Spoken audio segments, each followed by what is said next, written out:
এই 10 নম্বর গোলচক করে আমাদের ছাত্র জনতা এবং বিএনপির নেতা কর্মীদের সাথে সেই স্বৈরাচারের আজ্ঞাবহ পুলিশের সাথে যে সংঘর্ষ হয়েছিল, সেই সংঘর্ষে আমাদের অনেক ছাত্র জনতাকে শহীদ করেছে ওই স্বৈরাচার শেখ হাসিনার আজ্ঞাবহ বাহিনী, এবং আমাদের সেই নেতা কর্মীদেরকে হত্যা করেছে সেই স্বৈরাচারের পেটুয়া বাহিনী।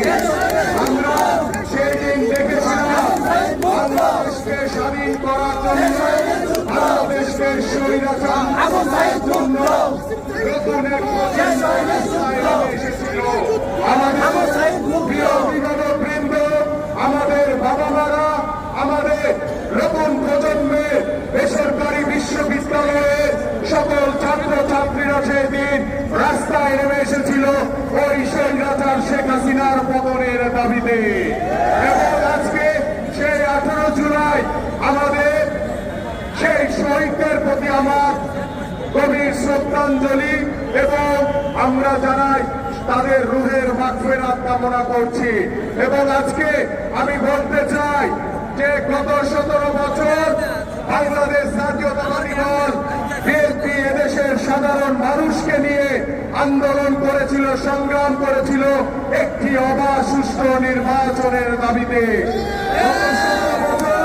সেই আন্দোলন সংগ্রামে বাংলাদেশ জাতীয়তাবাদী দলের বহু নেতা কর্মীদেরকে হত্যা করেছিল, বহু নেতা কর্মীদেরকে গুম করেছিল ওই স্বৈরাচার শেখ হাসিনার বাহিনী। আজকে আমরা বাংলাদেশের মানুষ যখন বিশ্বাস পেরেছে, বাংলাদেশের মানুষ যখন আশা করছে বাংলাদেশের মাটিতে একটি অবাধ সুষ্ঠু নির্বাচন হবে, কিন্তু সেই স্বৈরাচারের মতো কিছু প্রেতাত্মারা এখনো এই বাংলাদেশে রয়ে গেছে। সেই স্বৈরাচারের প্রেতাত্মারা, সেই আওয়ামী লীগের দোসররা, সেই বিদেশি দোসররা, এবং দেশের ভিতরে নতুন করে আবার দোসর জন্ম হয়েছে।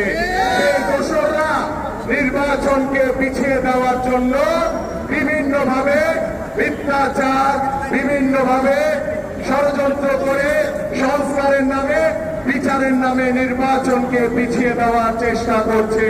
প্রিয় নেতৃবৃন্দ, আমরা দেখেছি 13ই জুন আমাদের মাননীয় ভারপ্রাপ্ত চেয়ারম্যান জনাব তারেক রহমানের সাথে এই অন্তর্বর্তীকালীন সরকারের মাননীয় প্রধান উপদেষ্টা, দেশবরেণ্য ব্যক্তিত্ব ডক্টর মোহাম্মদ ইউনূসের সাথে সাক্ষাৎ করেছেন। তার এই আলোচনার পরে